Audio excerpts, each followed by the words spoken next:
Assalaamu calaykum. Ha ilaawin inaad like saarto muuqaalkan, subscribe saar channelka si aad noogu dhiirigeliso inaan sii wadno. Wax badan ayaan soo dhigi doonaa insha Allah. Waa sheeko gaaban oo cashir weyn xambaarsan. Beriba waxaa yidhi nin baa xaaskiisa u sii qaaday dukaanka hadiyadaha lagu gado. Wuxuuna ku yidhi waxaan doonayaa inaad u doorto ama u xusho hooyaday hadiyad.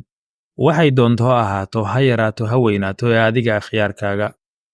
Xaaskiisii iyadoo masayr gudaha ka dareemaysa kana xun warka ninkeeda ayay u doortay hadiyaddii ugu yarayd uguna qiimaha jabnayd. Wuu gaday hadiyaddii oo wuxuu ku duuduubay warqad. Fiidkii ayuu yimid oo waxa uu dhiibay xaaskiisa hadiyaddii ay soo iibisay maanta.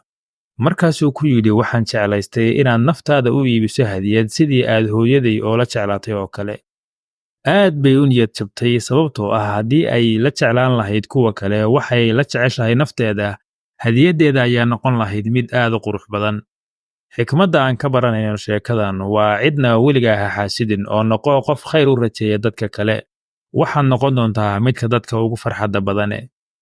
Noqo mid ku qanacsan waxa uu haysto oo dadka kale la jecel waxa uu naftiisa la jecel yahay. Waxa kuu hagaagi doona rajooyinkaaga insha Allah. Sidaas darteed waxaan nafteenna la jecel lahay kuwa kale aan la jeclaanno.